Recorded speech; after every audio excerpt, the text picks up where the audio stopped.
கர்த்தருடைய பரிசுத்த நாமத்திற்கு மகிமை உண்டாகட்டும். இந்த காலை நேரத்தில் ஜீவனுள்ள தேவனாகிய கர்த்தர் உங்களையும் உங்கள் குடும்பங்களையும் அதிகமாய் ஆசீர்வதித்து மகிமைப்படுத்துவாராக. ஒரு வசனத்தை வாசிக்கிறேன். யோபுவின் புத்தகம் 5ஆம் அதிகாரம் 10வது வசனம். தாழ்ந்தவர்களை உயரத்தில் வைத்து துக்கிக்கிறவர்களை ரட்சித்து உயர்த்துகிறார் என்பதாக.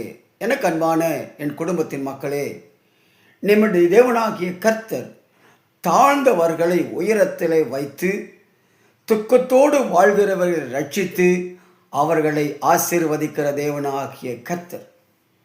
நம்முடைய தேவன் அவரால் படைக்கப்பட்ட எந்த மனிதனையும் வேதனையோடு துக்கத்தோடு வைக்க விரும்புகிறவர் அல்ல. அவர்களை தாழ்விடங்களில் இருந்து உயர்த்தி ரட்சித்து அவர்களுடைய புலம்பலை ஆனந்த களிப்பாக மாற்றுகிறவராக இருக்கிறார். யோபு என்ற ஒரு தேவ மனிதனை குறித்து நாம் நன்கறிந்திருக்கிறோம். தான் அனுபவித்த இத்தனை பாடுகளுக்கு மத்தியிலும் இழந்து போன ஆசீர்வாதங்களுக்கு மத்தியிலும் தேவனை ஒரு காலமும் தூசிக்காதபடி யோபுவின் புத்தகம் 23:14 வாசித்து பாருங்கள். எனக்கு அவர் எதை குறித்து வைத்திருக்கிறாரோ அதை என் தேவன் நிறைவேற்றுவார் என்று சூழ் இறைக்கிறதை பார்க்க முடிகிறது. யோபு இழந்தது ஒன்றல்ல ரெண்டல்ல. தனது குமாரர்களை இழந்தான், குமாரத்திகளை இழந்தான், ஆடுகள், மாடுகள், ஒட்டகங்கள், கழுதைகள் என்று சொல்லி எல்லாவற்றையும் அவன் இழந்து போனான். அது மாத்திரமல்ல, தனது சரீரத்தின் அழகை இழந்தான். சாத்தான் உள்ளங்கால் தொடங்கி உச்சம் தரை வரைக்கும் கொடிய பருட்களால் வேதனைப்படுத்தினான்.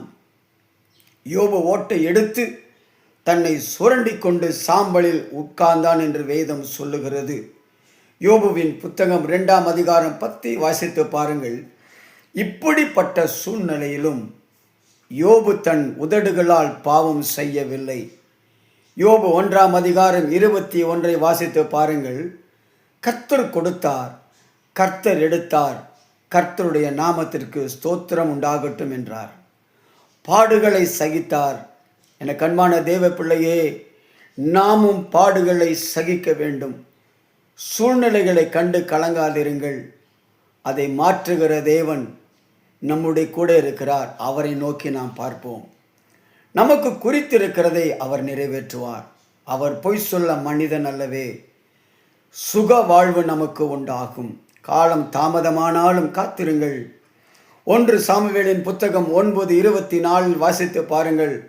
சவுலுக்காக ஆயத்தம் பண்ணப்பட்டதை எப்படி அவன் பெற்றுக்கொண்டாரோ நமக்காக முன்குறிக்கப்பட்டது கிடைத்தே தீரும். யோபு செய்த ஒரு காரியம். யோபு 42ஆம் அதிகாரம் 10 வாசித்து பாருங்கள். தன்னை வார்த்தைகளால் காயப்படுத்தின தன் நண்பர்களுக்காக வேண்டுதல் செய்தான். அவனது சிறையிருப்பு மாறினது. நாமும் நம்மை காயப்படுத்தினவர்களுக்காக, துக்கப்படுத்தினவர்களுக்காக, அவமானப்படுத்தினவர்களுக்காக விண்ணப்பம் செய்வோமே ஆனால் நம்முடைய சிறையிருப்பு நிச்சயமாய் மாறும். ஆகவே அவருடைய முகத்தை நோக்கி பாருங்கள். நாம் ஒரு நாள் வெட்கப்பட்டு போக மாட்டோம். உடைக்கப்பட்ட பாத்திரம் என்று சொல்லி ஒருவேளை நம்மை ஒதுக்கி வைத்தாலும் தேவன் எடுத்து நம்மை பயன்படுத்துவார். ஆகவே என்னோடு கூட இணைந்து கர்த்தருடைய நாமத்தை மகிமைப்படுத்துங்கள்.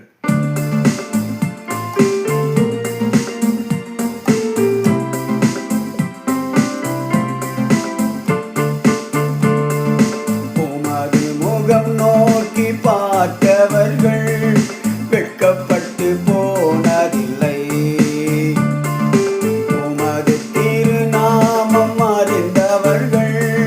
கைவிடப்படுவதில்லை. விசுவாசமாய் பாடுவோம். உமது முகம் நோக்கி பார்த்தவர்கள் வெட்கப்பட்டு போனதில்லை. உமது திருநாமம் அறிந்தவர்கள் கைவிடப்படுவதில்லை. நம்பினோரை நீ மறப்பதில்லை. உன்னை தேடி வந்தோரை வெறுப்பதில்லை. நம்பினோரை நீ மறப்பதில்லை.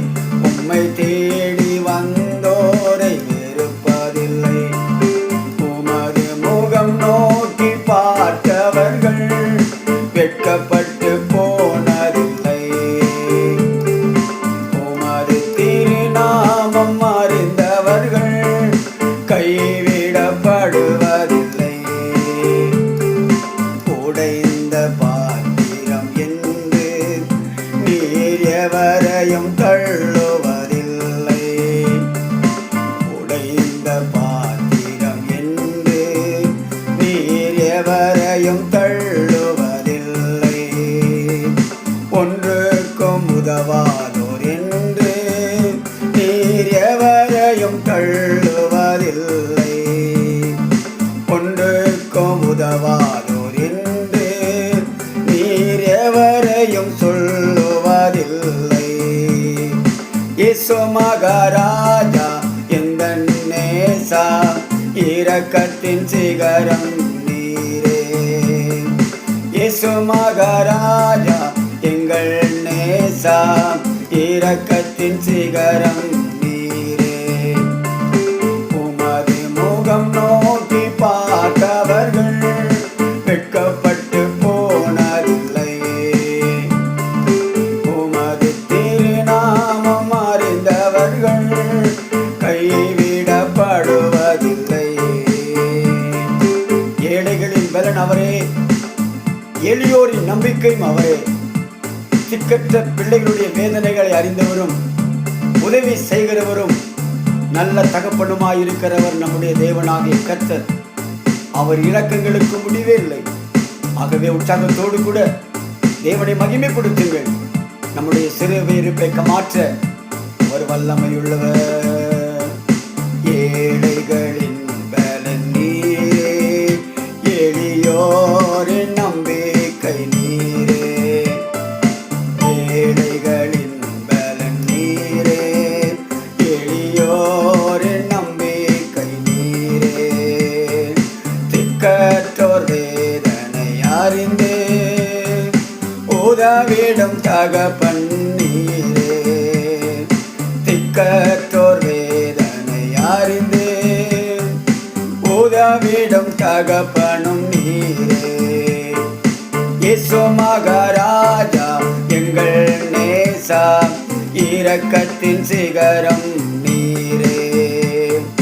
இயேசு மகாராஜா எங்கள் நேசா, இரக்கத்தின் சிகரம் நீரே. உற்சாகமாய் உமது முகம் நோக்கி பார்த்தவர்கள் வெட்கப்பட்டு போவதில்லை.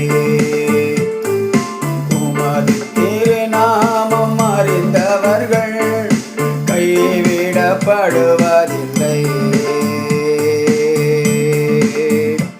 எங்கள் அதிகமாக நேசிக்கிற எங்கள் நல்ல அன்பின் ஆண்டவரே, உம்முடைய முகத்தை நோக்கி பார்க்கிற எங்களை நீங்கள் ஒரு நாளும் வெட்கப்படுத்த மாட்டீங்க. எங்களை ஆசீர்வதித்து எங்களை உயர்த்தி மகிமைப்படுத்துவீர் என்ற நம்பிக்கையோடு எங்கள் குடும்பத்தை உடைய கரத்தில் ஒப்புக் கொடுக்கிறோம். எங்களை உடைய கரத்தில் வைக்கிறோம். இந்த நாளுக்குரிய நன்மைகள், ஆசீர்வாதங்கள், பாக்கியங்கள், கிருமைகள் எல்லாவற்றையும் வழிநடத்தி காத்து பலப்படுத்தி தாங்கிக் கொள்ள வேண்டும் என்று சொல்லி இயேசு கிறிஸ்துவின் வெளியேறப்பட்ட நாமத்தினாலே ஜெபிக்கிறேன் நல்ல ஜீவனுள்ள தகப்பனே. ஆமேன், ஆமேன். கர்த்தர் உங்கள் யாவரையும் ஆசீர்வதிப்பாராக. ஆமேன்.